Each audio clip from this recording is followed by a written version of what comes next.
Baik. Alhamdulillah, semoga kesehatan senantiasa ada bersama kita ya Ibu. Ibu-ibu, kita lanjut ke langkah selanjutnya, yaitu langkah ke-7, menghindari konflik di hadapan anak. Sebelum kita lanjut ke langkah 7, yuk kita buka dulu bukunya Bu. Di langkah 6 kemarin, menjadi orang tua yang lebih baik adalah ayah dan ibu berdiskusi dalam menyelesaikan suatu masalah untuk memutuskan satu hal yang berkaitan dengan pengasuhan anak. Jadi seharusnya kita tuh sebelum memutuskan sesuatu tentang anak, hendaknya kita berdiskusi dengan suami dulu ya Ibu. Untuk angka ke-6, yaitu menghindari konflik di hadapan anak. Saya akan menjelaskan setelah kita melihat video Bu Lili dan Pak Rusli ini ya Ibu, tentang menghadapi suatu konflik di dalam keluarga Ibu Lili. Yuk kita lihat dulu videonya.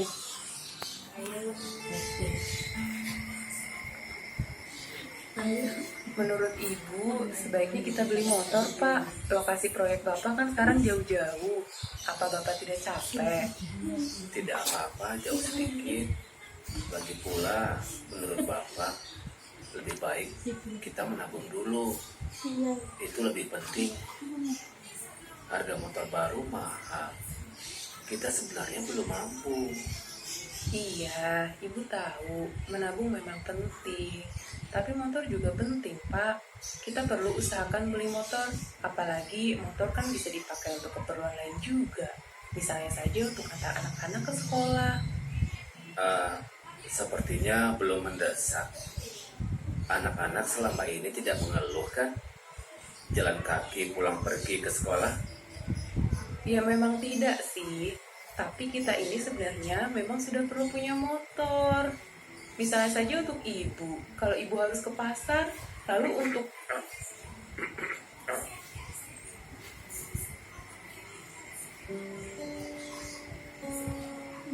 Kita lanjutkan saja diskusinya nanti ya Bu. Kalau anak-anak sudah tidur.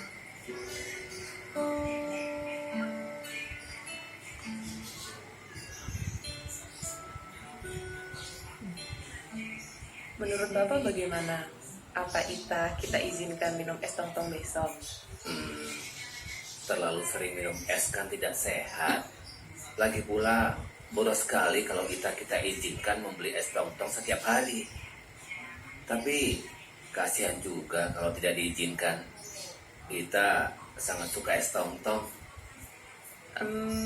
Bagaimana kalau kita beri waktu dia beli es seminggu sekali saja, tiap hari Jumat sore setelah dia pulang main. Di hari lain tidak boleh. Wah, bagus. Bapak setuju. Mudah-mudahan lama-lama Ita tidak lagi minta dibelikan es tong-tong. Oh ya Pak, soal rencana beli motor, Ibu punya ide. Bagaimana kalau kita beli motor bekas saja? Kan tidak terlalu mahal. Bisa saja kita cari motor bekas.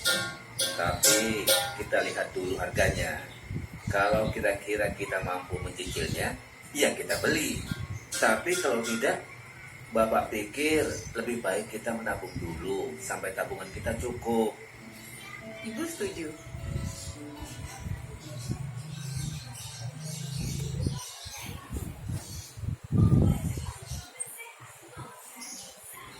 Baik. Dari video tersebut, apa yang dapat kita pelajari Ibu-ibu? Dari pelajaran tersebut, kita dapat mempelajari bahwa Ibu Lili dan suaminya meluangkan waktu untuk berdiskusi. Ya Ibu-ibu. Yang kedua, sangat penting menghindari pertengkaran di depan anak. Bukan pertengkaran apa ya, sebenarnya cuma berbeda pendapat. Janganlah kalau kita berbeda pendapat dengan suami, kita bertengkar di hadapan anak. Karena itu tidak baik ya Ibu untuk anak kan. Dan itu juga akan mengganggu konsentrasi belajarnya. Seperti tadi Ibu ini kan mau melanjutkan diskusi dengan Pak Rusli, tapi oleh Pak Rusli dihentikan biar tidak mengganggu konsentrasi belajar anaknya kita. Terus kalau anak kita melihat pertengkaran antara orang tua, maka anak itu akan menjadi mempunyai sifat yang penakut. Gak bagus kan ibu kalau punya anak yang sifatnya penakut. Terus juga dia tidak akan merasa senang di rumah. Kenapa? Dia tidak nyaman dengan keberadaan orang tua yang selalu bertengkar di rumahnya. Maka anak akan merasa, kenapa sih rumah ini harus ada pertengkaran seperti itu. Jadi jangan sampai kita bertengkar di depan anak ya ibu. Ya. Yang ketiga, meskipun kita berbeda pendapat antara suami dan istri, hendaknya kita bisa memutuskan suatu masalah itu. Jangan antara gara-gara perbedaan itu menyebabkan pertengkaran yang hebat atau heboh sampai menyebabkan anak itu merasa bosan. Terus menjadi orang tua yang baik itu pada langkah 7 ini intinya adalah kita menghindari konflik apapun di dalam rumah. Ketika kita ada masalah, jangan sampai anak kita tahu atau merasakan kita itu sedang mengalami konflik atau sedang bertengkar. Hendaknya kita selesaikan masalah itu, jangan sampai anak kita tahu. Begitu ya ibu. Ya. Untuk menghindari pertengkaran dan perbedaan pendapat di hadapan anak, kita bisa melakukan 2 cara. Yang pertama, berdiskusi dan menyepakati bersama seperti Bu Yuli dan Pak Rusli tadi, untuk masalah kita yang selalu merengek minta sekontong, ya, dipilih salah, diambil jalan tengahnya dengan tidak memberikan setiap hari ataupun tidak memberikan sama sekali. Yaitu daripada berdebat di depan anak, mendingan kita selesaikan setelah anak tidur. Contohnya seperti itu. Karena kalau kita bertengkar di hadapan anak kan juga gak baik ya ibu. Ya.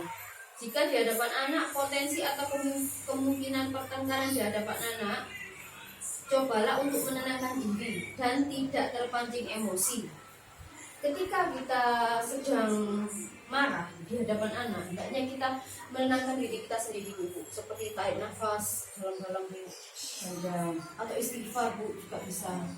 Enak ya bu, marah nggak jadi marah kitanya gara-gara istighfar tadi. Atau dengan minum segelas air bu. Kadang ya kak Isok bu ya nggak kau berkat minum, tapi kita usahakan bu minum biar hati kita tuh adem gitu ingin. Ya biar hati kita dingin gitu. Sampaikan kepada pasangan Anda bu, kalau bahwa Anda akan menanggapi kemarahannya saat Anda sudah lebih tenang di hadapan anak. Jangan sampai Anda tetap marah di hadapan anak dengan tanpa menahan emosi Anda ibu. Malah itu nggak jadi bagus, malah jadi kacau nantinya ibu ya. Selanjutnya kita akan belajar cara menahan amarah. Ibu kalau menahan amarah ke anak gimana caranya bu? Biar gak marah ke anak. Gimana ibu Agus? Biar gak marah ke anak gimana cara nahannya? Apa istighfar atau baca apa gitu ya? Gimana caranya? Istighfar. Kalau ibu Ida gimana bu? Jangan pakai kekerasan ya bu, gak boleh bu. Sabar bu. Biar harinya itu adem. Kasihan anak kan kita sudah ada pelajaran tentang bagaimana cara menghadapi konflik dalam rumah ya bu. Jangan sampai ada kekerasan di rumah tangga ya bu ya, apalagi di anak ya bu.